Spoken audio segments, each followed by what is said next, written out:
Capítulo primero. Rosa la Bella. La familia del Valle está constituida por Severo del Valle, un candidato político y ateo, quien está casado con Nívea del Valle, una mujer con un fuerte carácter feminista que da a luz a 15 hijos de los cuales solo quedaban 11 vivos. Entre los integrantes de la familia destacan Rosa, con 18 años de edad, y Clara de solo 10. La primera se destacaba por su belleza inhumana que semejaba a la de una sirena y la segunda hija tenía un carácter muy peculiar y un don particular, la clarividencia. Clara avergüenza a su familia al cuestionar la existencia del infierno durante la misa del padre Restrepo, quien la acusa de poseída y atea. Después de este incidente, llega la noticia que el tío Marcos, hermano de Nívea del Valle, había muerto tras elevarse en un planeador casero en forma de ave y que su cadáver se encontraba en la cordillera. Nívea rezó para que su hermano llegara sano y salvo. Rescatistas fueron mandados a buscar el cadáver y regresaron con un ataúd cerrado que supuestamente contenía el cadáver del tío. Nívea lloró, pero después de unas cuantas semanas el tío Marcos aparece en la puerta de la casa del Valle. En el ataúd traído por los rescatistas solo había bolsas de arena.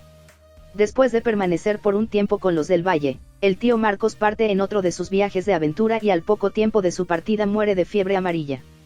El cadáver del tío Marcos fue trasladado a la casa de su hermana acompañado por una jaula que contenía un perrito llamado Barrabás, de raza extraña que crecía constantemente, quien se convierte en el mejor amigo de Clara. Severo es elegido como candidato de una provincia remota por el Partido Liberal y debido a este acontecimiento celebra una gran fiesta en su casa. El buffet consistía en un gran cerdo asado que venía acompañado de unos regalos que le mandaron desde el sur. Clara anuncia que habrá una muerte repentina de una miembro de la familia, pero nadie le hace caso. Después del banquete, Rosa enferma de gripe y el doctor Cuevas prescribe un descanso y una limonada con un trago de licor. Severo le ordena a la nana que siga las instrucciones del doctor y le dé a Rosa una limonada acompañada del aguardiente que acompañaba al cerdo. A la mañana siguiente, Rosa muere. El doctor Cuevas sospecha que hay algo sospechoso en su muerte y realiza una autopsia a Rosa. La autopsia se realiza en la cocina de la familia donde Clara presenció el macabro proceso. El resultado fue que el aguardiente que se le había colocado en la limonada de Rosa estaba envenenado. Nadie sabía la procedencia del licor pero sí que estaba destinado para acabar con la vida de Severo. Clara queda conmocionada después de presenciar de la autopsia y asustada por su propia predicción, deja de hablar.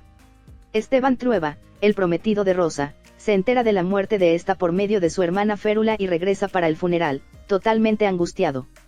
Estaba furioso pues no pudo compartir tiempo con Rosa y no está dispuesto a dejarla ir así que sobornar al cuidador del cementerio para que le deje pasar la noche cuidando la tumba de su amada. Capítulo segundo. Las Tres Marías. Después de la muerte de Rosa, Esteban Trueba regresa a vivir en la casa de su madre junto con su hermana Férula. Férula ha dedicado su vida al cuidado de doña Esther, quien se encuentra postrada en su cama debido a que sufre una artritis severa. A raíz de la muerte de Rosa, el humor natural de Esteban empeora. Férula, por su lado, busca su salvación usando como fundamento su abnegada dedicación a su madre, razón por la cual se había quedado solterona, y el hecho de que una mujer no tiene la misma libertad para dejar a su familia de lado como Esteban planeaba hacerlo. La familia Trueba estaba conformada por doña Esther, casada con un hombre de una posición social inferior a la suya. Su marido rápidamente despilfarró su dinero y llevó a la familia a la quiebra.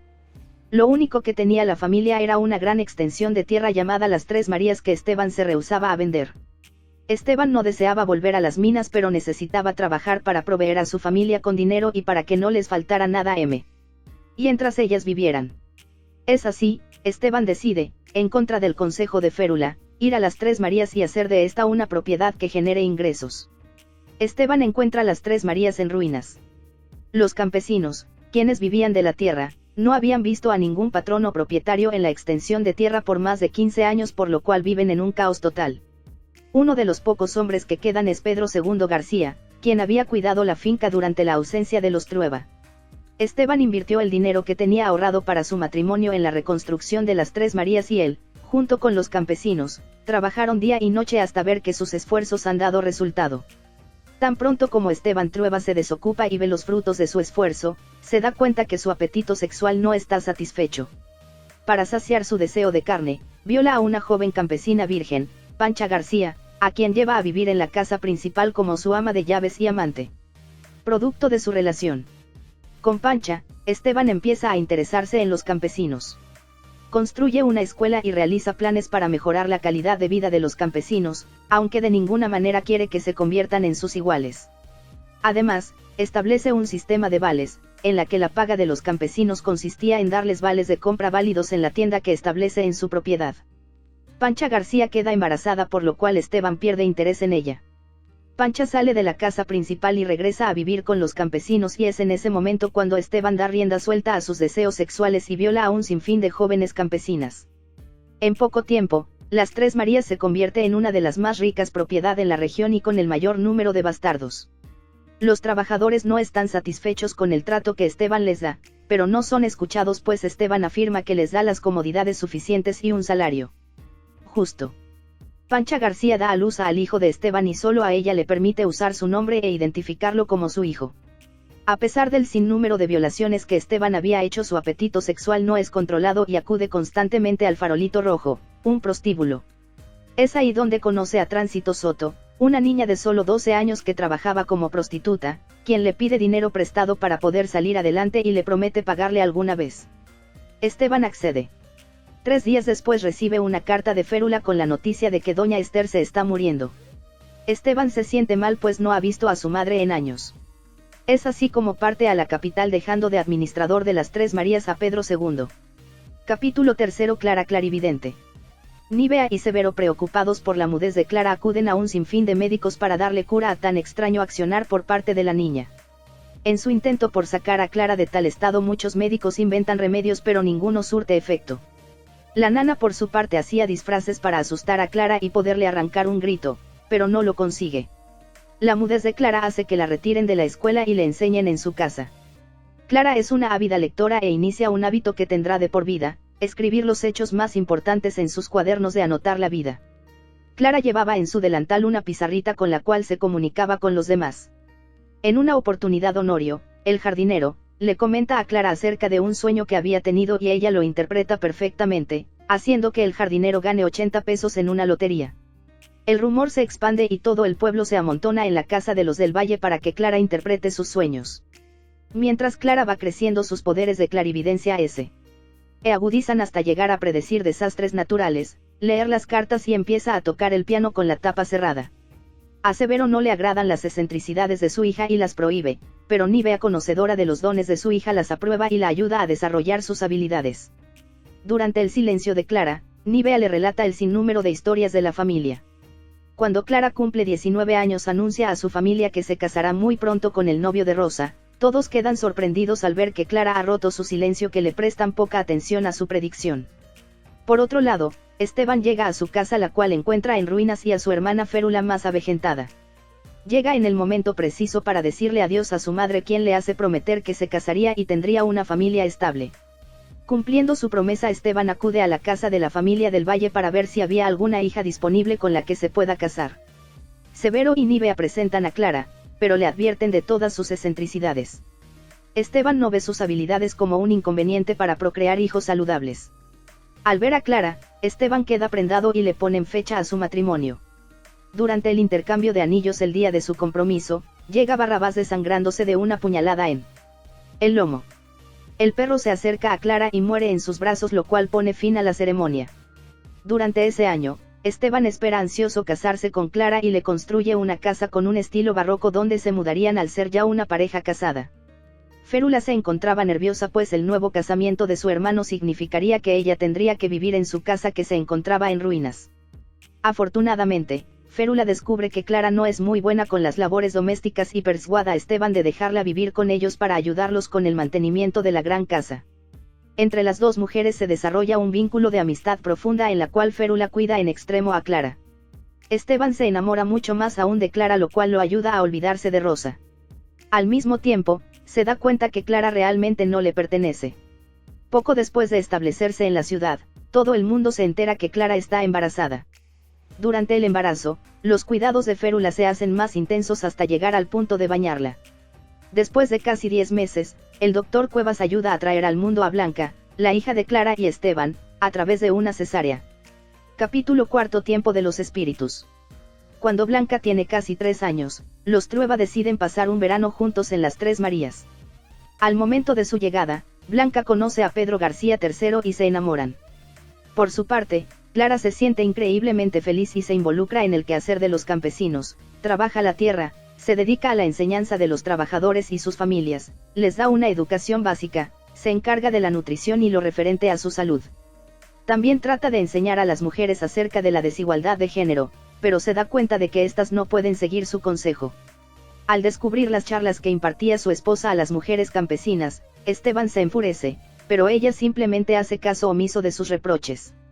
Al final del verano, Clara está tan contenta en las Tres Marías que deciden quedarse un tiempo más. Férula es el único miembro de la familia que no se siente a gusto allí, pero rehúsa regresarse a la capital por no dejar sola a Clara, la única persona que verdaderamente ama en su vida. Clara resulta embarazada por segunda vez y esto obliga a la familia a regresar a la ciudad para que tenga acceso a una adecuada atención médica. Clara tiene un embarazo muy difícil en el cual retorna a su estado de mudez como en su infancia. Casi al final de su embarazo, Clara recobra el habla y anuncia que tendrá gemelos y se llamarán Nicolás y Jaime. Esteban, furioso con la decisión de Clara en cuanto a los nombres pues ninguno iba a tener el suyo, acude al mejor prostíbulo de la ciudad, el Cristóbal Colón. Allí se reencuentra con Tránsito Soto, quien es feliz trabajando como prostituta independiente en el Cristóbal Colón y con la reputación de ser la mejor prostituta del local. Sin embargo, los planes de Tránsito Soto eran más grandes y piensa formar una cooperativa de prostitutas donde cada una de ellas sea socia y no dependan de nadie. Después de discutir sus ambiciones con Esteban Trueba, ambos sacian su gran apetito sexual. Unos días más tarde, Severo y Nívea del Valle mueren en un accidente automovilístico, en el que la cabeza de Nívea es separada de su cuerpo. Todos tratan de ocultarle la funesta noticia a Clara pues ella se encontraba en estado de gestación. Clara se entera de la muerte de sus padres a través de sus sueños y premoniciones. La cabeza de Nívea no puede ser encontrada y es enterrada sin cabeza. Clara, sin embargo, por medio de sus premoniciones se llega a enterar en dónde estaba la cabeza de su madre y va en busca de ella. Férula se ofrece a acompañar a Clara en su búsqueda de la cabeza. Guiada por sus premoniciones, Clara da con el lugar y recupera la cabeza de su madre. En cuanto llegan a casa, Férula ayuda a dar a luz a los gemelos. La cabeza de su madre es guardada en el sótano en una caja negra de sombreros. Clara comienza a juntarse con las hermanas Mora con quienes realiza sesiones espiritistas en su casa. La nana se muda con los Trueba para cuidar a Clara, pero Férula se opone y una rivalidad entre las dos mujeres comienza sin que Clara sea consciente de esto. Una noche, mientras Esteban estaba en el campo, Férula, quien no se había acostado y no deseaba estar sola, entró a la habitación de Clara que dormía y se acostó al lado. Esteban llegó y a empujones la sacó. Clara no comprendía lo que sucedía. Férula fue echada de la casa y Clara, al no saber el motivo, la buscó sin éxito. Mientras Esteban Trueba se volvía rico, la crisis económica llegaba al país. Los campesinos, al invadir la ciudad en busca de trabajo, trajeron consigo enfermedades. Para evitar el contagio, Esteban lleva a su familia a las Tres Marías, menos a los gemelos que estaban en un internado. Pedro III se había convertido en un niño revolucionario quien es castigado por el patrón por meter ideas subversivas a los campesinos. El reencuentro con Blanca, después de mucho tiempo, fue muy emotivo y ambos sienten que sus sentimientos por el otro son muy fuertes como para poder negarlos. Por otro lado, Pancha García muere de una terrible fiebre y es enterrada en el cementerio de la hacienda, pues había sido como la mujer de Esteban. Ella deja un hijo, Esteban García, y un nieto. Capítulo 5. Los amantes. Cada verano después que Blanca terminaba el colegio, toda la familia Trueba iba a pasar el verano a las Tres Marías. Esto entusiasmaba mucho a Blanca pues vería nuevamente a Pedro III con quien tenía una relación muy cercana. Luego de terminadas las vacaciones, ambos se despedían con besos, abrazos y tiernas caricias. Ambos habían llegado a la conclusión de que a su corta edad se habían convertido en amantes secretos pues nadie de la familia se debía enterar sobre sus sentimientos. La familia Trueba regresa a la ciudad después de sus vacaciones de verano y se encuentran tomando apaciblemente la cena. De pronto, entró Férula al comedor muy vieja y pálida, se acercó a Clara, la agarró de los hombros y la besó en la frente. No le dirigió la palabra a nadie que se encontraba en la mesa y todos se quedaron atónitos. Clara, asustada, con lágrimas en los ojos y con un próximo ataque de asma, le dijo a Esteban que su hermana había muerto. De inmediato, Esteban salió con Clara en busca del padre Antonio, quien sabía dónde vivía Férula. Al llegar a la casa de Férula, que se ubicaba en un barrio pobre, encuentran su cadáver encima de la cama vestida con viejas ropas elegantes. Clara, en agradecimiento al cuidado que Férula le brindó cuando viva, la arregló y dejó a cargo del padre Antonio la sepultura. Llegado el verano, la familia Trueba decide pasar algún tiempo en las Tres Marías. Blanca y Pedro III ya tenían 15 años, van descubriendo que ambos sentían una gran atracción física y todas las noches Blanca saltaba a la ventana de su cuarto para poder encontrarse con Pedro III en el río donde tenían encuentros apasionados. Mientras tanto, Clara estaba impaciente, pues en sueños veía un gran terremoto. Nadie le hizo caso y a las 4 de la madrugada el movimiento empezó. Todos corrían despavoridos tratando de huir. En el momento cuando Esteban salía de la casa, la pared lo sepultó. Las réplicas continuaron muchas horas y al final el volcán, causante del sismo, erupcionó, quemando todo y dejando cenizas. Después que la tierra dejó temblar, Esteban fue rescatado por sus sirvientes y Pedro García, el viejo, a pesar de estar ciego, arregló los huesos salidos de su patrón. En la capital, la nana murió de susto por el terremoto y al no haber mano dura en la casa de la esquina, los empleados haraganeaban. Clara acude a la ciudad a recoger a su enfermiza hija del internado, y al ver la casa descuidada, decide cerrarla por completo y va a vivir temporalmente a las Tres Marías. Luego, Pedro III es echado por Esteban porque llegó a las Tres Marías difundiendo ideas revolucionarias mientras que Blanca decidió esperarlo todos los días en el río. Pedro le contó lo sucedido y ella le dijo que se hacía pasar por enferma para que la lleven a vivir al campo y así poder verlo continuamente. Pedro García, el viejo, enseña a Blanca a trabajar el barro y ella prefería hacer animales o personas, que jarras, vasos o platos y luego se dio cuenta que hacer nacimientos sería novedoso y único. Capítulo 6. La venganza. Clara y Blanca empiezan a distanciarse de Esteban que con sus impedimentos, se convirtió en un fastidio, pues era muy violento y atacaba a todos con su bastón cuando se sentía furioso. A las Tres Marías llega un conde francés llamado Jean de Satigny y se hospeda en la casa principal como invitado. El conde trata de convencer a Esteban que el negocio de abrigos de piel de chinchilla era muy rentable, pero no logra concretar su sociedad pues al experimentar con una pequeña población de estos animales la mayoría muere y se les sale la piel. Jean se quedó largo tiempo en la hacienda, como invitado de honor de los Trueba. Una noche, estando fuera de la casa fumando, vio a Blanca salir por la ventana, la siguió, pero se regresó pues tenía miedo de los perros guardianes. A la mañana siguiente dijo a Esteban que deseaba casarse con su hija. Al enterarse de las intenciones de Satigny, Blanca empezó a detestarlo y a distanciarse. Jaime, hermano de Blanca, se alió al conde para convencerla de que se case con él, pero ella no hizo caso. Mientras tanto, Jaime empieza a sentir admiración por Pedro III, pues empezó a interesarse en política y siempre discutían sobre el tema. Por otro lado, Nicolás decide seguir los pasos de su madre respecto a lo sobrenatural y frecuentaba la casa de las hermanas Mora. Allí conoció a una chica Amanda, de quien se enamoró.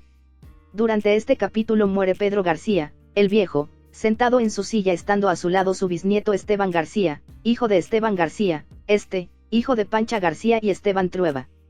Siempre odió a los Trueba, pues su abuela le contó que si lo hubieran reconocido, tendría lo que poseían Blanca y sus hermanos. En las noches se desvelaba imaginando cosas terribles que pudieran sucederles a los Trueba, para que él heredara. Después de un momento, notó que su bisabuelo estaba distinto. Al tocarlo, cayó. El entierro fue importante, pues el muerto había salvado la vida a Esteban y ayudó a mejorar la hacienda. Por otro lado, el conde sospechaba que su prometida tenía un amante, aunque la virginidad de Blanca no le importaba mucho pues más le importaba la herencia. Una noche se escondió fuera de la casa para seguirla. Al presenciar el encuentro entre los amantes, notó que ese chico podría quitarle su herencia y decidió ir a contárselo a su padre. Esteban salió furioso a caballo, encontró a su hija y la azotó. La llevó a casa, hizo que la atiendan y se encerró en su despacho a descargar su ira. Clara entró a la habitación y Esteban la insultó, diciéndole que sería distinto si lo hubiera hecho con alguien de su clase. Clara le dijo que ella había hecho lo mismo que su padre, pero con la diferencia que ella lo hizo por amor. Esteban le lanzó un puñete, dejándola sin dientes. Al día siguiente, Clara y su hija Blanca tomaron el primer tren a la ciudad y nunca más volvieron a ver a Esteban. Esteban ofreció una recompensa para encontrar a Pedro III y su nieto Esteban García lo llevó a donde se ocultaba. Cuando Trueba iba a dispararle, Pedro III dio un salto y la bala cayó al suelo. Trueba cogió un hacha y le cortó 3 dedos, pero Pedro III huyó en su caballo. Esteban se alegró por no haberlo matado. Capítulo 7. Los hermanos. Al mudarse casi toda la familia Trueba, menos Esteban, a la casa de la esquina, los hermanos notaron que Blanca estaba embarazada. Vieron necesario avisarle a Esteban, quien buscó y llevó a la capital a Jan de Satigny para que se casaran. Esteban Trueba engaña a Blanca al decirle que Pedro III había muerto y ella en su fiesta de bodas lloró incansablemente. Al partir los nuevos esposos, Clara le dijo en secreto que soñó que Pedro III vivía y esto le bastó a Blanca para tranquilizarse y nunca más lloró, hasta la muerte de su madre 7 años más tarde. Nicolás se convirtió en un hombre despreocupado y junto a su novia Amanda hacía varias cosas, como drogarse. Amanda y su hermanito Miguel eran huérfanos, por eso, ella lo llevaba a todo lado. Un día aceptó el consejo de Clara y con mucha pena lo matriculó en un colegio. Jaime, por su lado, estudiaba medicina y ayudaba a los pobres convirtiendo su casa en un albergue para pobres e indigentes. Esteban fue elegido senador del Partido Conservador mientras que Pedro III se volvió famoso, pues lo invitaban a todo programa radial que existía. En la universidad a Jaime lo fastidiaban por ser el hijo de un senador y pensó quitarse el apellido. Esteban discutió con él, pues no quería tener hijos que solo llevaran el apellido materno, pero al enterarse que Jaime se había sacado los pantalones en la calle para ayudar a un pobre, regresando en calzoncillos a casa, aceptó que se ponga cualquier apellido, menos el suyo. Nicolás, igual que su tío Marcos, quería volar pero no pudo y para recuperar lo invertido, hizo sándwiches de pollo, envasados con la tela del aparato. Al notar que su novia Amanda no iba a su casa, Nicolás fue a visitarla, enterándose que estaba embarazada de él y que deseaba abortar al niño. Por petición de la misma Amanda, Jaime la intervino con temor e hizo que abortara. La llevaron a casa de los Trueba para su recuperación donde Jaime la cuidó con esmero pues sentía un amor especial por ella. Capítulo 8. El conde. A Jan de Satigny no le interesaba la vida matrimonial y dijo a su esposa Blanca que si no deseaba amarlo, no le importaba y no iba a forzarla a tener intimidad si ella no deseaba. Esto alegró a Blanca pues no quería tener una vida de casada con el conde. Jan exportaba antigüedades incas entre las cuales se contaban huacos, piedras preciosas, reliquias de oro y momias. Blanca le temían en especial a las momias que se guardaban en su casa pues de noche sentía ruido de pasos y risas, pensando que eran ellas. Su esposo le prohibió la entrada a un cuarto en especial, el laboratorio fotográfico pues decía que las fotos se podían dañar, así que lo aseguró con llave. Blanca sintiéndose curiosa, rompió la chapa de la puerta del cuarto de revelado de su esposo y vio que las paredes estaban cubiertas por retratos desnudos de los sirvientes y algunas fotos eróticas. Es así como Blanca descubre la personalidad morbosa del conde.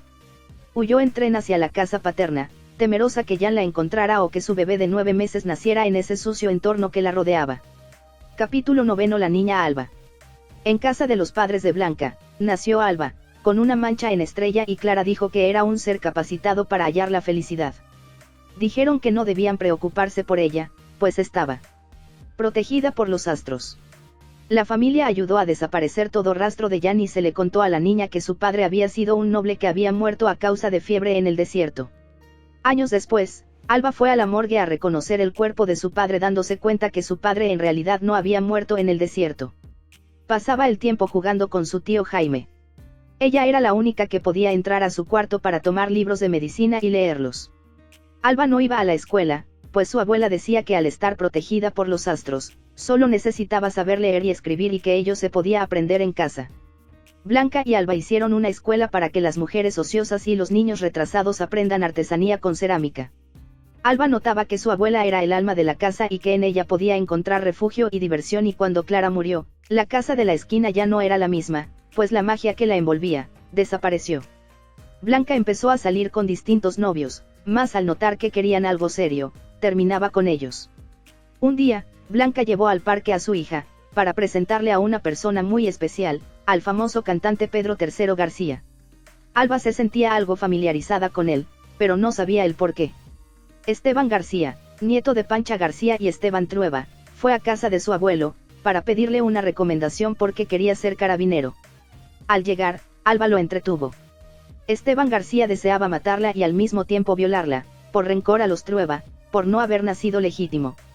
Clara murió el mismo día del 7º cumpleaños de Alba. Clara presentía su fin y días antes empezó a preparar todo para partir a su nueva vida. Lo último que hizo fue entregarle a su nieta una caja con tarjetas de despedidas para todos y murió en paz. Capítulo 10. La época del estropicio. Después de la muerte de Clara, Esteban se encerró en su cuarto con su cadáver, la arregló, pidió perdón por todo lo que la hizo pasar, dijo que la amaba y se reconciliaron después de muchos años de no hablarse. La casa de la esquina quedó descuidada. Jaime seguía de doctor y Nicolás alquiló un local, idún igual a Instituto de Unión con la nada, para enseñar la verdad. Esteban, al enterarse, fue con 2 matones y destrozaron el local. Al día siguiente, Nicolás y sus seguidores, se desnudaron frente al Congreso en forma de protesta. Esteban, que se encontraba en el Congreso, salió con el fin de atraparlo, pero sufrió un paro cardíaco, lo cual lo llevó al hospital. Se recuperó y envió a su hijo al extranjero para no verlo más y no destrozara su buena imagen de político. Tiempo después se enteró que en Estados Unidos se volvió famoso y rico. Alba fue matriculada en un colegio inglés, pero la directora, al notar que era muy alejada de sus compañeros, le dio la idea a Blanca de matricularla en un colegio español, mas el peso político de su abuelo y sus influencias impidieron que Alba fuera expulsada. Blanca explicaba a su hija que debía estudiar para ser alguien en la vida y no depender de nadie como ella lo hacía. Le contaba cuentos infantiles, pero al no saberlos bien cambiaba la historia continuamente. Cuando su hija le pedía que contara el mismo cuento, Blanca no lo recordaba, por ello, Alba empezó a escribir sus vivencias, al igual que su abuela Clara en sus cuadernos de anotar la vida. Al poco tiempo de la muerte de Clara, Esteban construyó un mausoleo para ella, Rosa y él. Cuando quiso sacar del cementerio el cuerpo de Rosa para llevarlo al mausoleo, los del Valle se opusieron, por lo que Esteban propuso a su hijo robar el cadáver. Sobornaron al guardián y desenterraron el ataúd.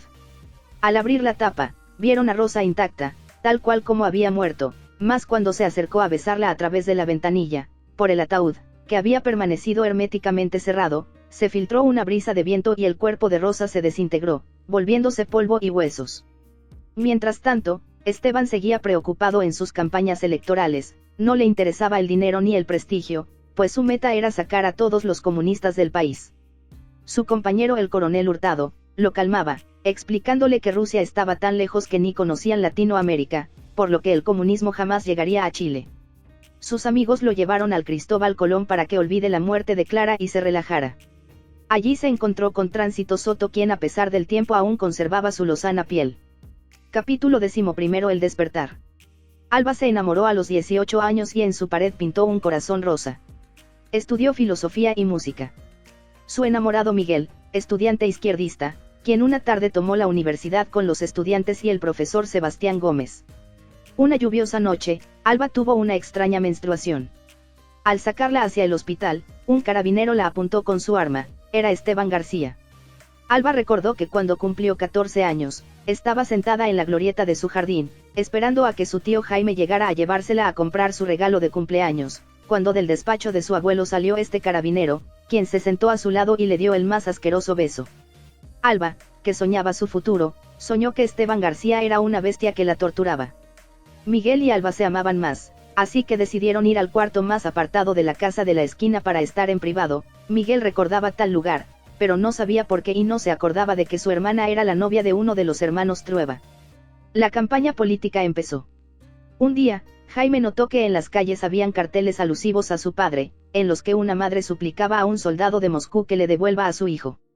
Al no compartir las ideas de su padre y al pensar que los comunistas ganarían las elecciones, Jaime abandonó la casa de la esquina y fue a vivir al hospital. Miguel le contó a Jaime que su hermana estaba muy enferma y le rogó que la examine.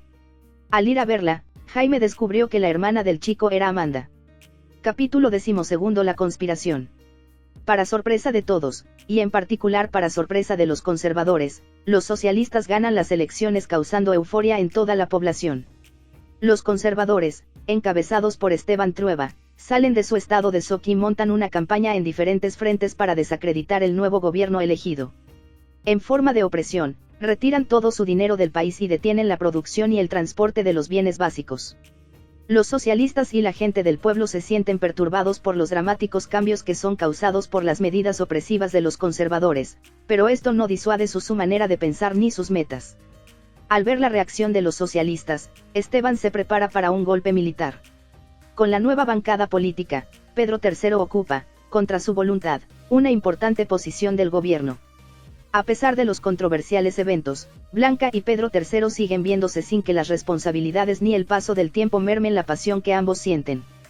Pedro III le exige nuevamente a Blanca casarse con él, amenazándola con no volver a verlo de nuevo. Esta amenaza no es tomada en cuenta por Blanca, quien se burla de tal petición.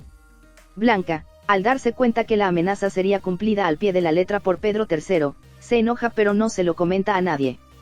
Todo el país se hunde en un caos económico que es causado por las normas opresivas que los conservadores toman. Blanca, como los demás, encuentra formas alternativas para ganarse la vida almacenando y guardando cuidadosamente lo que es capaz de comprar en el mercado negro. Alba subrepticiamente roba a su madre comida de sus reservas y las distribuye entre los pobres.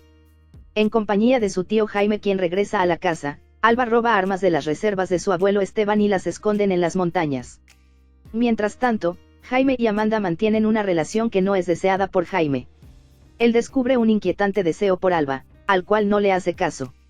Amanda y Alba juntas ayudan a Jaime en la clínica que no se abastece por los miles de enfermos que llegan todos los días.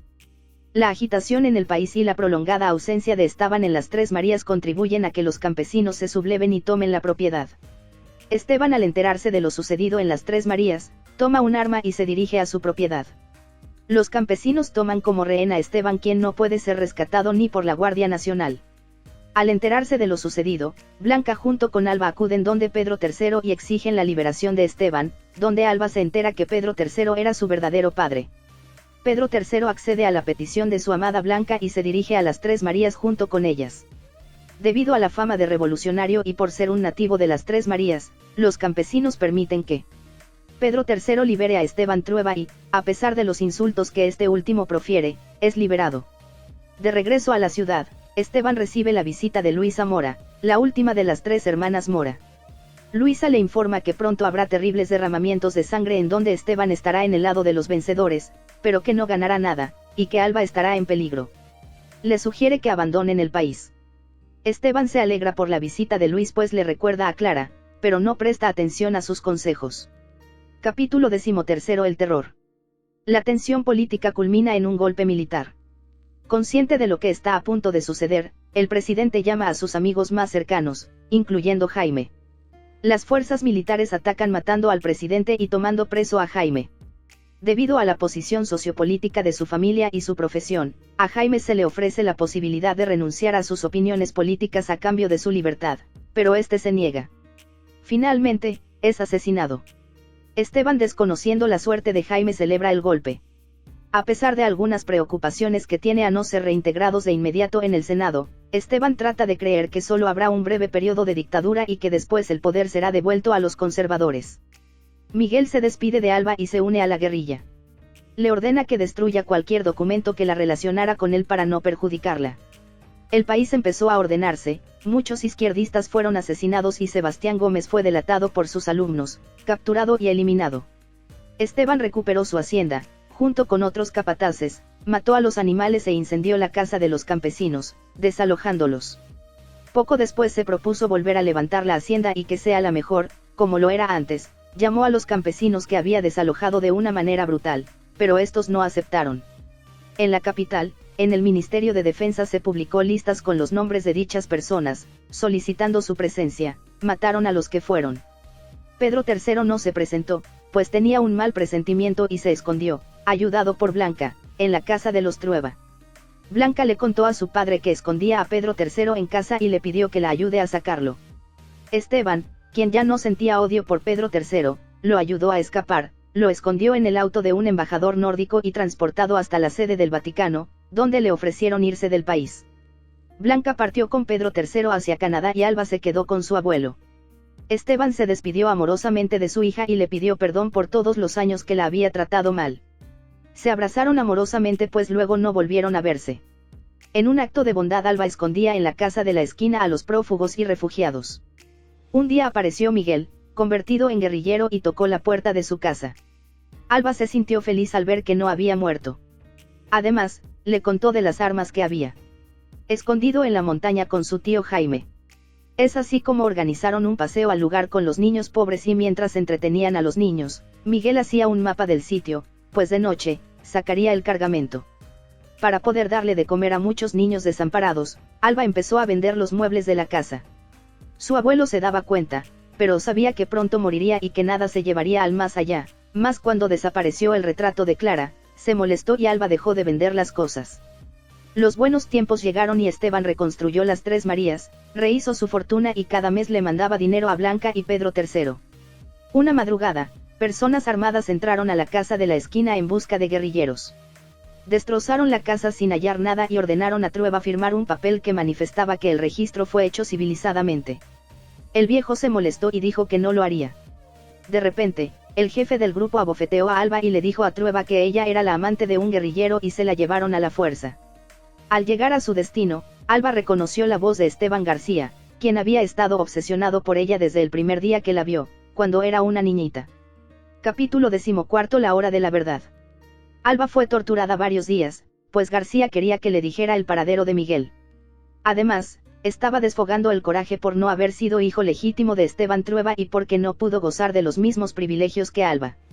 En los calabozos, Alba halló a Ana Díaz, su compañera de universidad, quien la había calificado de burguesita por ser la nieta de Esteban Trueba.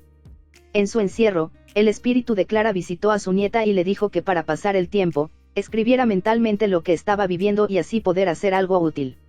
Desesperado por saber el paradero de su nieta, Esteban Trueba fue al Cristóbal Colón, preguntando por Tránsito Soto. Ella se había vuelto la dueña del lugar, que ya no funcionaba como burdel, sino como hotel de citas, donde acudían muchas personas del gobierno. Esteban le contó lo ocurrido con su nieta, suplicándole ayuda para buscarla, y Tránsito aceptó y días después lo llamó, diciéndole que había cumplido el encargo. Epílogo. Alba quedó libre después de varias semanas de estar presa y su abuelo la recibió contento. Le contó que ya sabía sobre Miguel y que él fue de la idea de pedirle ayuda a Tránsito Soto para sacarla. Alba narró su experiencia y que antes de salir, la llevaron al hospital secreto de los policías políticos, pues su mano tenía una herida infectada. Allí la atendía un doctor y su ayudante, el doctor Rojas, quien le dijo que Amanda también fue capturada, pero que murió al ser torturada para que revele el paradero de su hermano Miguel. Luego, Alba había sido trasladada a un campo de concentración para mujeres, donde compartió muchas cosas con las reclusas, siendo feliz en esos momentos. Esteban le pidió a su nieta escribir todo y empezó a ayudarla mientras esperaban a Miguel. Al poco rato, pensando que era Clara o algunas veces Rosa, murió en sus brazos tranquilamente cuando estaba en su cama. Después, Alba se entera que esperaba un hijo, tal vez de Miguel o de las violaciones que sufrió durante su encierro. Al final de la historia, el lector puede darse cuenta que es Alba quien relata la historia de su familia, ayudada por los cuadernos de anotar la vida de Clara y de ella, además de las experiencias atroces que pasó mientras estuvo encarcelada.